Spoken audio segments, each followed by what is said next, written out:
आप सब लोगों को नमस्कार।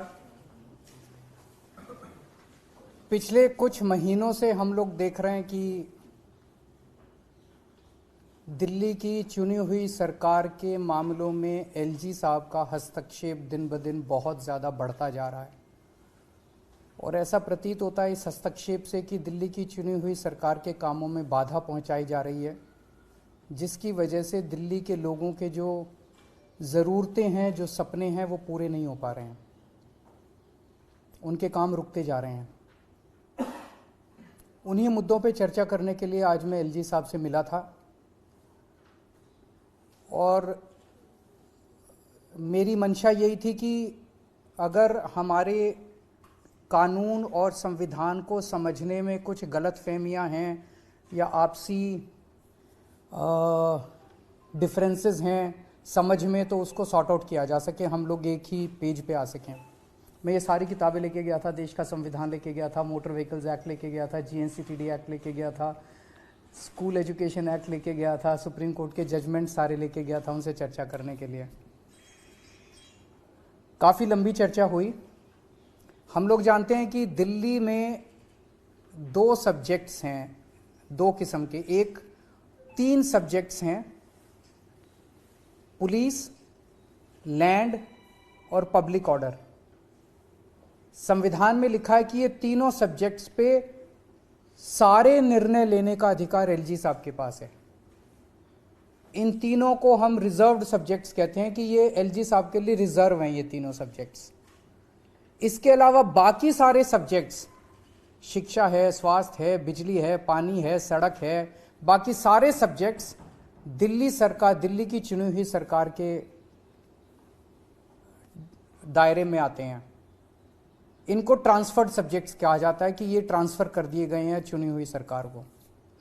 तो मोटे मोटे तौर पे रिजर्व्ड सब्जेक्ट्स तीन हैं जो कि एलजी साहब के पास हैं और ट्रांसफर्ड सब्जेक्ट्स जो हैं वो दिल्ली की चुनी हुई सरकार के पास हैं। 4 जुलाई 2018 को सुप्रीम कोर्ट की कॉन्स्टिट्यूशन बेंच ने, संविधान पीठ ने एक जजमेंट पास किया था दिल्ली की सरकार को लेके, जिसको मैं आज आपके सामने कोट कर रहा हूं। ये जजमेंट है। इस जजमेंट में साफ साफ लिखा है दो जगह। एक लिखा है, the lieutenant governor has not been entrusted with any independent decision making power. तो ट्रांसफर्ड सब्जेक्ट्स में the lieutenant governor has not been entrusted with any, lieutenant governor को इंडिपेंडेंटली कोई भी निर्णय लेने का अधिकार नहीं है। ये संविधान पीठ में लिखा हुआ है। ये दूसरा एक और पेज, ये 231 पेज पे मैंने दिखाया। एक और पेज आता हूं, यहां पे लिखा हुआ है, there is no independent authority vested in lieutenant governor to take decisions. इससे ज्यादा बेचारा सुप्रीम कोर्ट भी क्या करेगा। सुप्रीम कोर्ट ने लिखा है, there is no independent authority vested in lieutenant governor to take decisions other than matters where he has to act as judicial authority. मतलब कहीं जैसे किसी की दो पार्टियों की सुनवाई करनी हो, कई बार जैसे राशन की दुकान के कैंसिल करने का होता है, दोनों पार्टियों के, ऐसे कुछ एक मुद्दे लेके जहां पे एलजी साहब एक न्यायाधीश की तरह एक्ट करते हैं और किसी भी पावर उनके पास इंडिपेंडेंट डिसीजन मेकिंग की पावर नहीं है। ये दोनों में लिखा हुआ है साफ साफ। इससे क्या सा, ये मैंने आपको डिस्ट्रीब्यूट कर दिया, आप लोगों के पास है। इसको जरा सा अच्छे से चला दीजिएगा टीवी पे भी, और उसको कल अखबारों में भी हेडलाइन छाप दीजिएगा, that LG has no independent decision making power. ये सुप्रीम कोर्ट बोल रहा है। इसका क्या मतलब हुआ? इसका मतलब हुआ एलजी साहब ने जो जैस्मीन का दफ्तर सील करने के ऑर्डर दिए वो इलीगल थे, अनकॉन्स्टिट्यूशनल थे। इसका मतलब जो एलजी साहब ने एल्डरमैन 10 बनाए वो इलीगल था, अनकॉन्स्टिट्यूशनल था। इसका मतलब जो एलजी साहब ने प्रिजाइडिंग ऑफिसर के ऑर्डर पास किए वो इलीगल थे, अनकॉन्स्टिट्यूशनल थे। इसका मतलब जो 164 करोड़ रुपए की रिकवरी के ऑर्डर एलजी साहब ने पास किए वो इलीगल थे, अनकॉन्स्टिट्यूशनल थे। इसका मतलब जो दिल्ली के टीचर्स को फिनलैंड जाने से रोका जा रहा है उसके ऑर्डर्स जो है वो इलीगल है, अनकॉन्स्टिट्यूशनल है। इसका मतलब दिल्ली के अंदर जो योगा क्लासेस बंद की गई वो इलीगल था और अनकॉन्स्टिट्यूशनल था। मैंने ये ऑर्डर अभी एलजी साहब को दिखाए। मैंने कहा सर ये देखो 2 पेज, ये 2 लाइन पढ़ लो आप। अब मेरे को बताओ, जब सुप्रीम कोर्ट साफ साफ कह रहा है कि आपको कोई आदेश इंडिपेंडेंटली पास करने की वो नहीं है, आज़ादी नहीं है, तो आप कैसे पास कर रहे हो? तो एलजी साहब कहते हैं ये सुप्रीम कोर्ट की राय हो सकती है। तो मैंने कहा क्या मतलब? कहते हैं संविधान में लिखा है कि मैं एडमिनिस्ट्रेटर हूं। एडमिनिस्ट्रेटर कुछ भी कर सकता है, किसी भी विषय पे कर सकता है।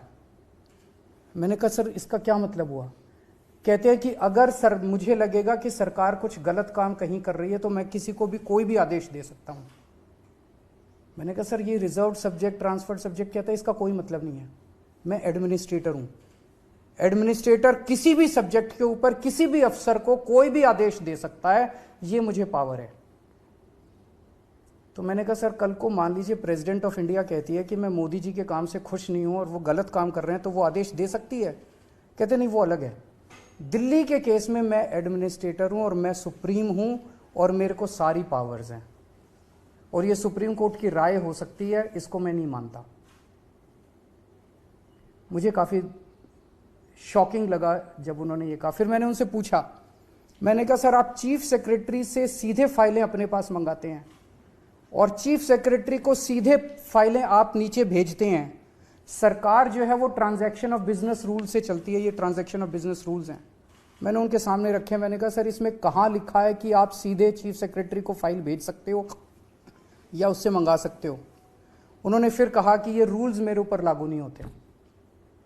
मैं किसी भी अफसर को कोई भी फाइल भेज सकता हूं, किसी भी अफसर से कोई भी फाइल मंगा सकता हूं, किसी भी अफसर को कोई भी डायरेक्शंस दे सकता हूं, मुझे कोई। तो फिर उन्होंने कहा, मैंने उनसे पूछा कि ये जो एल्डरमैन का आपने ऑर्डर किया, ये आपने कौन से कानून में किया? तो उन्होंने कहा कि उसमें लिखा हुआ है एमसीडी एक्ट में कि एडमिनिस्ट्रेटर शैल अपॉइंट एल्डरमैन। तो चूंकि एडमिनिस्ट्रेटर लिखा है तो मेरी पावर है। तो मैंने कहा सर आज मैंने पूरी रिसर्च की है, दिल्ली का एक भी कानून ऐसा नहीं है जिसमें एडमिनिस्ट्रेटर ना लिखा हो। एजुकेशन एक्ट में एडमिनिस्ट्रेटर लिखा है, डीएमसी एक्ट में एडमिनिस्ट्रेटर लिखा है, पानी के एक्ट में एडमिनिस्ट्रेटर लिखा है, बिजली के एक्ट में एडमिनिस्ट्रेटर लिखा है, हेल्थ के एक्ट में एडमिनिस्ट्रेटर, हर जगह एडमिनिस्ट्रेटर लिखा है। क्योंकि दिल्ली तो राज्य 92 में बनी थी, उसके पहले तो एडमिनिस्ट्रेटर ही होता था दिल्ली के अंदर, तो सारे कानून तो उसके पहले के चले आ रहे हैं। उसके बाद तो कोई नया कानून बना नहीं है। बिजली में भी, पानी में भी, सड़क में भी, सब में एडमिनिस्ट्रेटर लिखा है। तो कहते हैं सारे फिर मैं करूंगा। तो मैंने कहा फिर सर मैं क्या करूंगा? तो कहता वो आप जानो। तो चुनी हुई सरकार क्या करेगी? मैंने कहा सर फिर तो ये जो संविधान की पीठ का ऑर्डर है, ट्रांसफर्ड सब्जेक्ट है, रिजर्व सब्जेक्ट है, इसका कोई मतलब ही नहीं बचा। फिर तो सारे काम एडमिनिस्ट्रेटर करेगा। उनकी अंडरस्टैंडिंग यही है कि एडमिनिस्ट्रेटर का मतलब सारे काम वही करेंगे। मैंने फिर उनको 2 ऑर्डर और दिखाए। ये संविधान की पीठ, ये सुप्रीम कोर्ट का एक ऑर्डर आया है जो 2019 में आया था। इसमें साफ साफ लिखा है एक कानून के अंदर, दिल्ली के कानून में, गवर्नमेंट मींस एलजी, और उसके नीचे इन्होंने लिखा है reading the aforesaid definition in the context of constitution bench judgment would clearly mean that LG here has to act on aid and advice of the government of Delhi। तो जब supreme court कह रहा है कि जहां LG लिखा है वहां भी एलजी जो है वो चुनी हुई सरकार के हिसाब से काम करेगा, मैंने ये दिखाया। मैंने ये हाई कोर्ट का एक और ऑर्डर उनको दिखाया, ओपी पाहवा का 1998 का जजमेंट है, जिसमें साफ साफ लिखा है, मोटर व्हीकल्स एक्ट में साफ साफ लिखा है कि lieutenant governor is government of Delhi, लेकिन उन्होंने कहा he has to act on aid and advice of Delhi government. मैंने कहा सर इनमें साफ साफ लिखा है कि जहां एलजी भी लिखा है वहां भी आपको चुनी हुई सरकार के हिसाब से काम करना है। वो कहते हैं ये उनकी राय हो सकती है, मैं तो एडमिनिस्ट्रेटर हूं, मेरे पास सुप्रीम पावर है। मैंने उनको कई बार कहा कि हम मिलकर काम करना चाहते हैं और इस तरह से दिल्ली की जनता सफर कर रही है। रोज रोज के जो लड़ाई झगड़े हैं, ये मैसेज भी अच्छा नहीं जाता कि आपस में एलजी और सीएम के बीच में इतने मतभेद हैं। मैंने बार बार उनसे निवेदन किया कि हम मिलके काम करना चाहते हैं सर, हम मिलके काम करना चाहते हैं, इस तरह से चुनी हुई सरकार को आप काम मत रोकिए। फिनलैंड के बारे में मैंने पूछा सर आप फिनलैंड के लिए क्यों रोकना चाहते हो? तो उन्होंने कहा नहीं मैंने तो ऐसा नहीं कहा। मैंने कहा सर ये आपकी फाइल नोटिंग्स हैं, इसमें साफ साफ जाहिर है 2 बार आपको फाइल भेजी गई, दोनों बार आपने फाइल लौटा दी अलग अलग ऑब्जेक्शन लगा के। तो जब अलग अलग ऑब्जेक्शन बार बार लगाए जाते हैं तो मतलब यही होता है कि आप रोकना चाहते हो। आपने लिखा है कि It is noted that earlier Education Department has conducted various foreign training programs.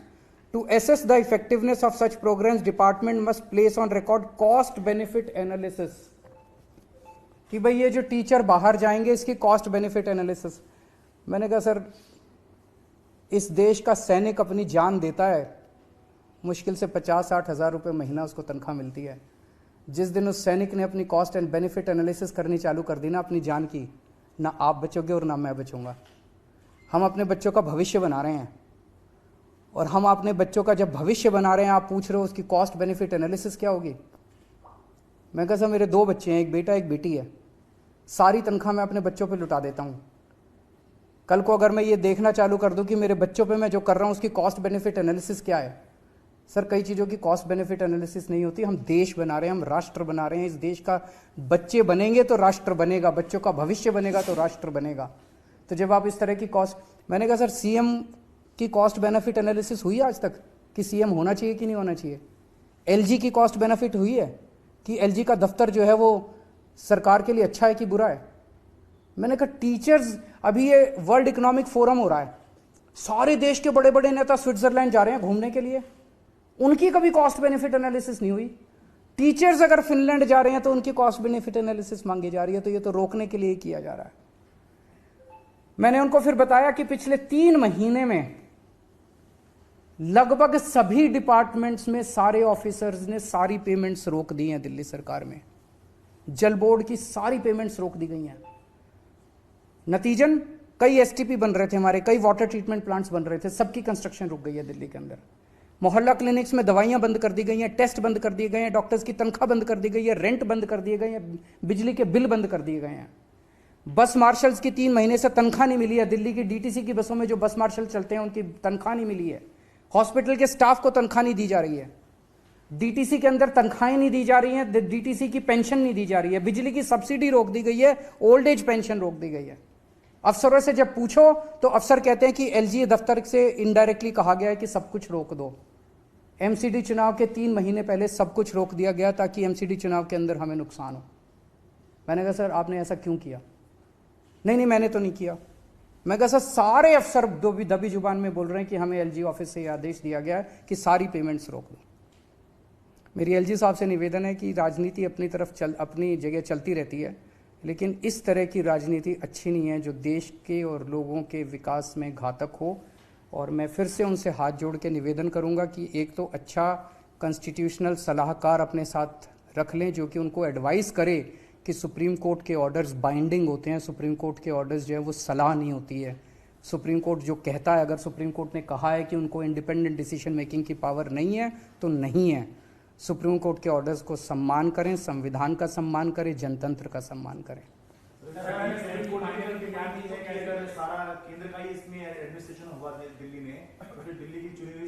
मैंने भी उनसे यही पूछा, वो बार बार, जब उन्होंने 2 बार कहा, एक बार बोला कि मैं एडमिनिस्ट्रेटर हूं, मेरे पास सुप्रीम पावर्स है, ये शब्द है उनके, मेरे पास सुप्रीम पावर्स है, मैं जो भी चाहूं, जिसको चाहूं, जिस सब्जेक्ट पे चाहूं आदेश दे सकता हूं।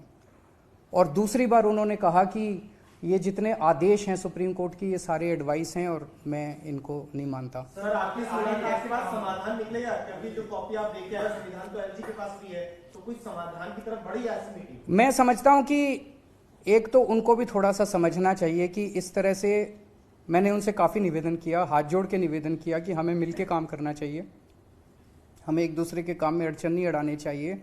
जनता देख रही है और आने वाली पीढ़ियां क्या कहेंगी कि हम, जब हमें काम करना था तो हम किस तरह से आपस में इस तरह से एक दूसरे के काम में अड़चन अड़ा रहे थे। मैं समझता हूं कि सुप्रीम कोर्ट में जो केस चल रहे हैं इस टाइम, उसका जो जजमेंट आएगा उसका भी काफ़ी इम्पैक्ट पड़ेगा। अनिल जी, वही आपसे सवाल है क्योंकि सुप्रीम कोर्ट में अभी सर्विसेज को लेकर अलग से चल रहा है, लेकिन जिस आदेश का आप हवाला दे रहे हैं वो तो ऑलरेडी है आपके पास, जिसको 2018 में दिया था सुप्रीम कोर्ट ने, तो क्या उसकी ही उसके लिए 2018 में जब उन्होंने आदेश दिया था, उसमें उन्होंने आदेश दिया था कि एलजी के पास कोई भी फाइल नहीं जाएगी।